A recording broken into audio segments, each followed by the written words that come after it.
Welcome to the Business Wisdom Podcast, where business strategist Clive Enever shares his inner business wisdom with you. Each episode is packed with his experience to help you grow and develop your own business wisdom. Join Clive as he shares his wisdom with you. Welcome to this episode of the Business Wisdom Podcast. My name is Clive Enever. I am a business strategist, and through delivering easy-to-understand advice and guidance, I help people discover clarity to more easily engage with more of their ideal client more often. In today's fast-paced world, the concept of working smart, not hard, has gained tremendous popularity. While hard work remains a vital component of success, it is equally important to leverage your efforts intelligently to achieve the best results with the least amount of effort. This approach, often referred to as working smart, can help you increase productivity, minimise stress, and strike a better work-life balance. Let's explore some strategies and principles that allow you to work smart, not hard. Set clear goals. Working smart starts with setting clear and well-defined goals. Whether you are tackling a single project or managing your daily tasks, having specific objectives in mind helps you stay focused and work efficiently. By breaking down long-term goals into smaller, manageable tasks, you can track your progress and make necessary adjustments along the way. Goals, of course, should be SMART, S-M-A-R-T, specific, measurable, achievable, relevant, and time-bound. If you create goals that fit into that criteria, it makes it much easier to stay on top of them and indeed to achieve them. Prioritise your work. Prioritisation is the cornerstone of working smart. Not all tasks are created equal, and some have a more significant impact on your objectives than others. To prioritise effectively, use techniques which will give you the better outcome. There's the Eisenhower matrix.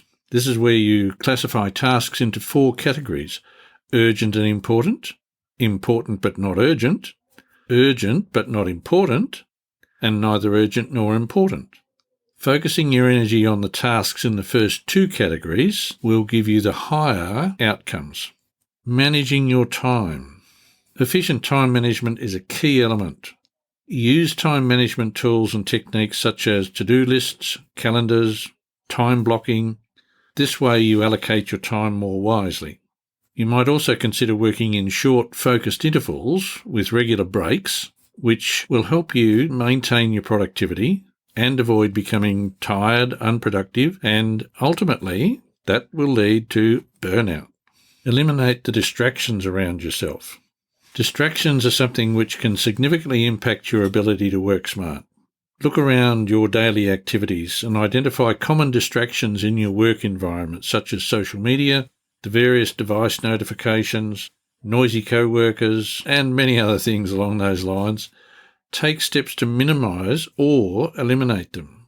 To do that, you might create a dedicated workspace, use website blockers or apps that limit the distractions, or indeed turn off your smartphone, and with your work colleagues and family members, establish clear boundaries. Repetitive tasks are something that can eat into one's ability to work smart. Automating repetitive tasks means that you can use technology to handle those routine administrative tasks, for example, such as email filtering, data entry, appointment scheduling. This will allow you to focus on more strategic and creative aspects of your work. There's nothing like doing too much admin to destroy your creativity. Now, a skill that a lot of people seem to have difficulty with is delegating. Delegation is vital for moving on and doing the things that you're good at and having other people doing the things that they're good at but you're not good at. Particularly if you happen to be in a professional or leadership role, identify tasks that can effectively be outsourced to colleagues or subordinates and entrust them with responsibilities that match their skill sets. After all, that's why they're there.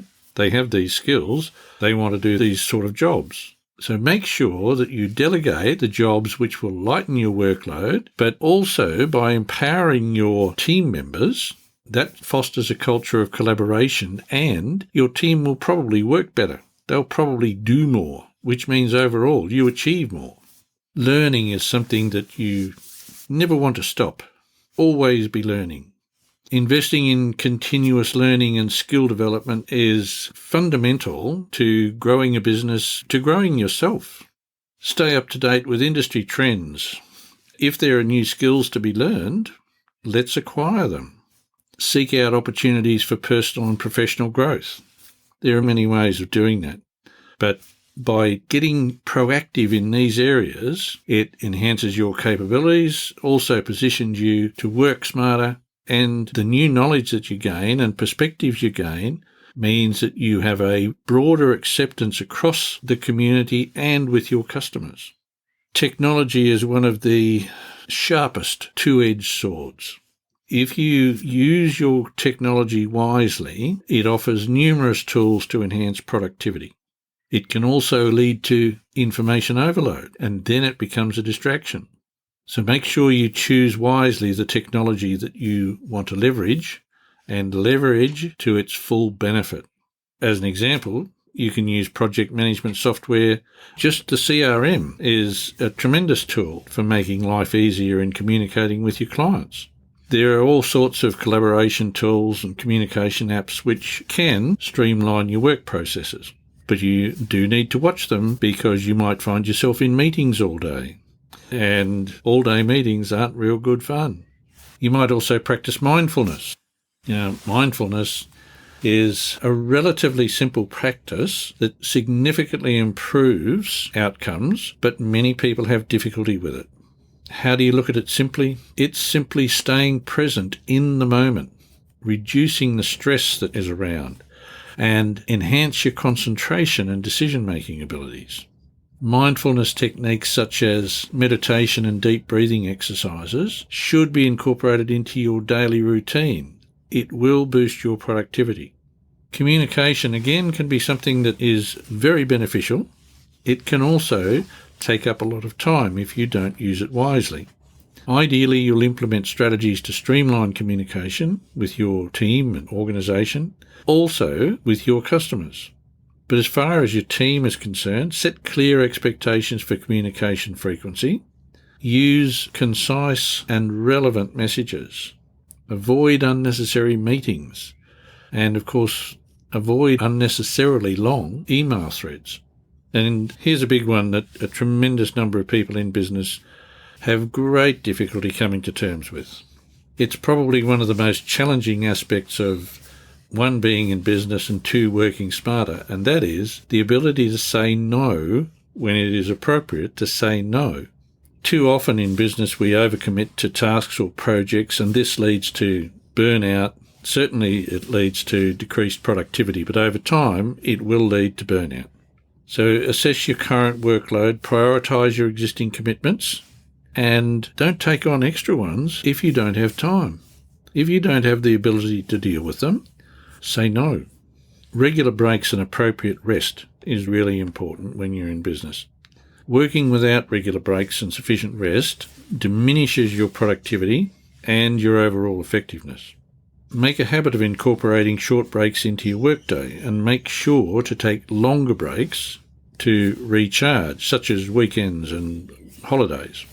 Adequate rest improves your focus, creativity, and your decision-making ability.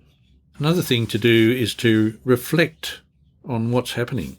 Periodically review your work strategies and performance. Reflect on what is working well and what needs improvement. And most importantly here, be open to making adjustments and adapting your methods to better align with your goals and changing circumstances. The world changes at a very fast pace, and if we don't keep our eye on it, we can very easily find ourselves falling behind. It's really important to reflect and adapt. And many of us in business fail to recognise work-life balance. And work-life balance is not necessarily the same thing for you as it is for me or for Susie or for Billy down the road. It's a very personal thing, but it needs to be a healthy work-life balance. Ensure you allocate time for family, friends, hobbies, relaxation, because a balanced life contributes to your overall well-being. This, in turn, enhances your work efficiency.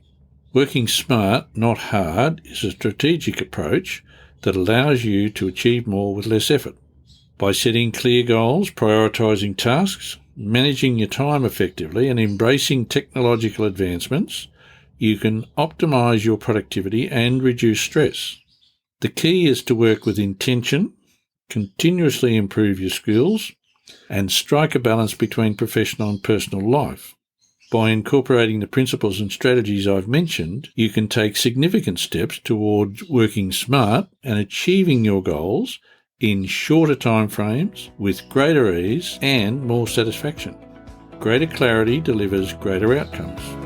Be clear on who you are and what you do. Thanks for joining Clive. Remember to subscribe for more business wisdom. Want to work with Clive? Book a discovery call with him at enervagroup.com.au.